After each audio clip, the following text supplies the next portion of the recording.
Махаббат ертегісі Махир мен Жанпиза мұз айдында коньки теуіп жүр. Яғни Махир Жанпизаның барлық арманын алдында сұрап алған алдыңғы бөлімде.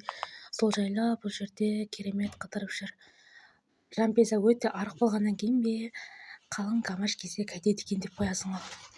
Гүлизар өзінің махаббатынан қорқып Куршатқа звондап жатыр. Арамыздағы бітті дейді, бірақ Куршат болса жоқ, біткен жоқ. Екеуміз кездесейік одан да. Сол жерде бәрін айтасың, тамақтанып, жеке кездесейік. Қазір телефонда мен сөйлесе алмаймын, маңызды бір жерде жүрмін деп айтады. Осылайша Гүлизар екеуі кездесуге Асап мырза Махирді шақырып алып, сенің қатының өте тентек, үйі бол дейді. Ол тіпті Жанпизаның жұмыс істей алмайтын жер телімін Махирдің атында екенін барлығын шындықты біліп қояды. Ата мен оған тапсын деп алып берген жоқпын дүкенді, ол өзі көңіл аулансын деп ашып бердім. Куршат есірткілерді табады, яғни Рашид өзінен тартып алып кеткен есірткіні тауып алып, оның орнына ұн қойып қояды, және ол затты өзінің үйіне тығып қояды, бірақ бәрібір де Сабаш оның айтып береді. Ал мұнда өзінің ешқандай ақша таба алмайтынына, бизнесіне сенімсіз болған Жанпиза қайғырып жатады. Бірақ Махир көңілін жұбатып, сен ештеңе естімедің ғой, иә дейді. Ештеңе қандай да естіген жоқ, просто аяғым ауырып жатыр деп назанады. Осы кезде Махир аяғың жазылсын деп май жағып береді. Ал мұнда Махир барлығын көреді, яғни Сәлімнің адамдарын, тіпті Бұғаштан келіп кеткен барлығын компьютерден көріп жатыр. Ал Асап мырза 2 миллион қайта кеткен үшін Перман не үшін ол жаққа төлегенін барлығын біліп осы жерге келеді, және түнгі клубтағы жүйекше Перманның әйелі, яғни көңілдесі екенін біліп Асап мырза шошып кетеді. Өйткені қыздың барлық қарызын Перман 2 миллионға жауап берген Асап мырзаның компаниясынан алғанын барлығы белгілі болады. Таңертең жұмысқа барасың ба дегенге, дүкенге бармаймын, мен бүгін шаршадым, үйде боламын деп тағы да Жанпиза Махирге өтірік айтады. Содан кейін ол әлгі Сәлімнің беріп кеткен алаяқ қызға хабарласады. Сол кезде Сәлім де күтіп отырады.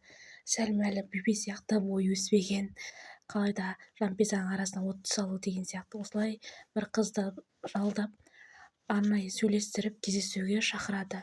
Сондағы мақсаты Махир мен Жанпизаның арасына сызат түсіру, сондай ауыштың ісін істеп жүреді Сәлім. Ал мұнда тез кет, қазір бүліп қолы мүмкін деп қуып жатыр кемпір, яғни Перманның көңілдесін үйден қуып жатыр.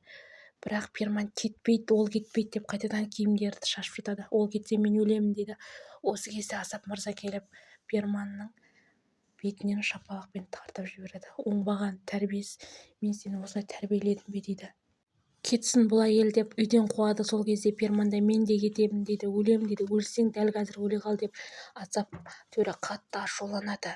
Жанпиза әлгі Пынармен кездесуге шыққан кезде Гүлизар да шығады. Қайда баратсың жеңге дейді, бірақ жеңгесі айтпайды. Әрине әкесімен кездесуге барады. Жасырын екеуі 2 таксиге мініп кетеді.